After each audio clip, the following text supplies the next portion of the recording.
morning. Hey, December. Hey, I am Sonia, also known as Sweets, and back in these streets.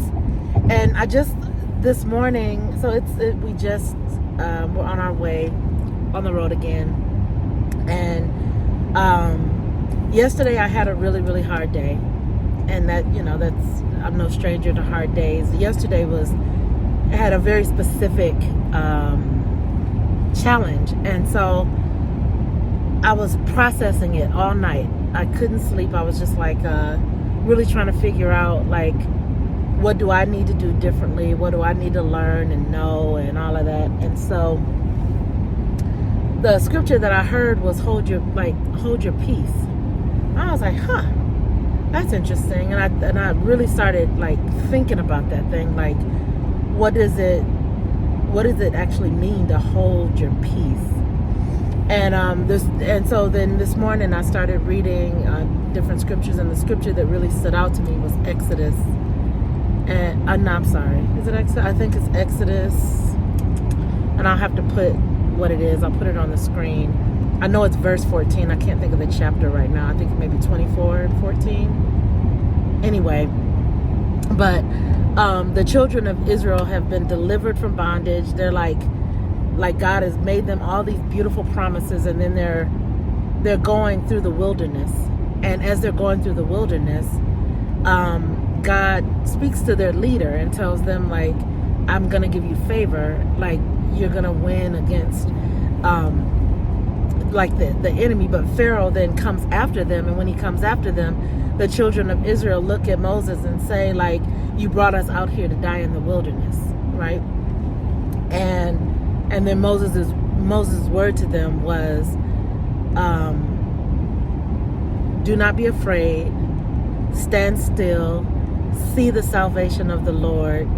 And I think it says, which he will accomplish for you today. And then at the end of that verse, it says,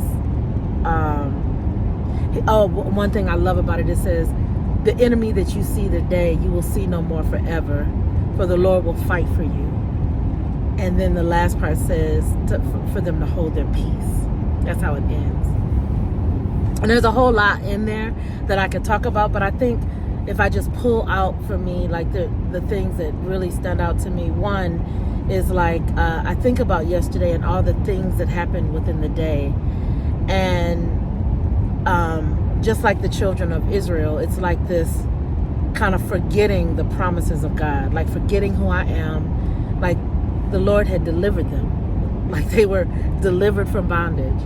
And then suddenly something came up and threatened them, and then they questioned and thought they were going to die in the wilderness, but they were inside of this promise. And I think that is very similar, I think, to kind of sometimes how we navigate day to day.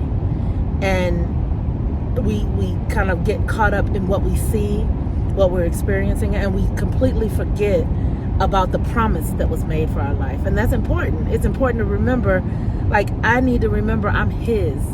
And so I'm at work trying to fight, and trying to I don't know, maybe prove something, or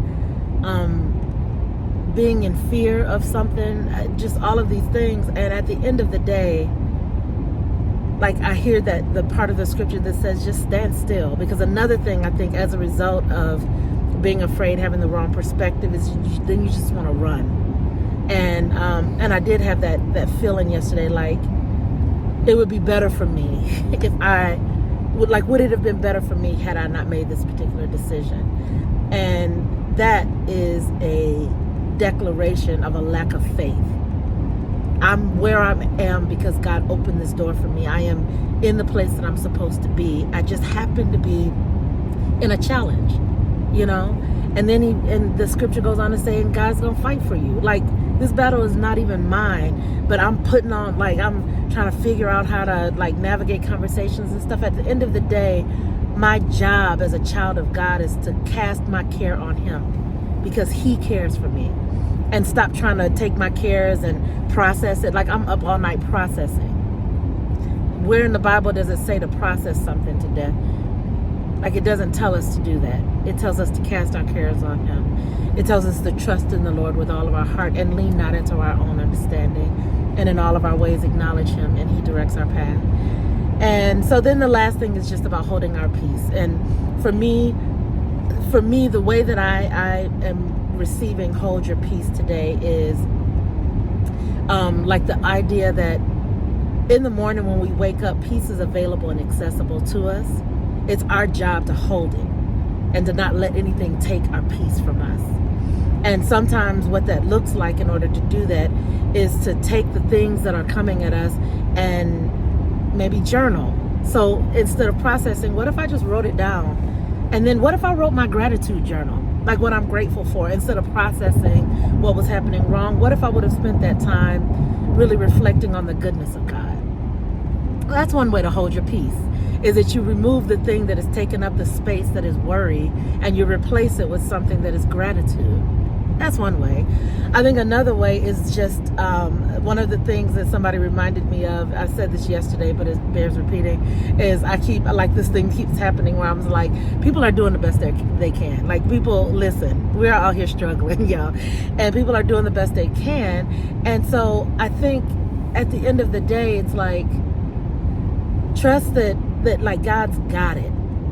And I think and one thing somebody asked me for yesterday, and I say this is key, is like, grant people grace. Give people room to make mistakes. Give yourself room to make mistakes. And don't hold everything so big. Like, let some of the air out of it. And how we let some of the air out of it, I go back to, is like finding places of gratitude. Like, what are you grateful for? Because what we're grateful for is the thing that really continues to inspire us and will help us hold our peace.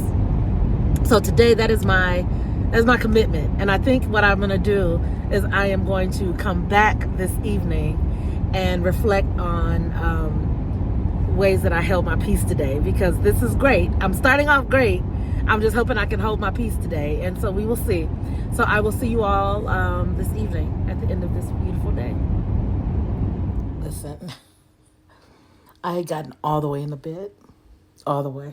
I was taking off makeup,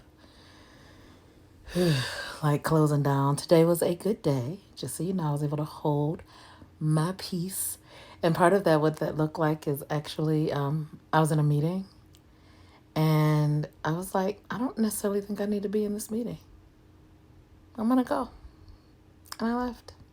And I did some professional development. I did a couple of podcasts and took some notes because I have a presentation that I need to do in a couple weeks. And so, listen, stand still and see the salvation of the Lord, which he will accomplish for you today. He fights for us. So excited. Anyway, yeah. So I am going to bed. I had to pull my hair back up. My hair was all over my, listen. I was done. And I totally forgot. So anyway, have a wonderful evening, and thank you so much for watching. And I will see you next time. Bye.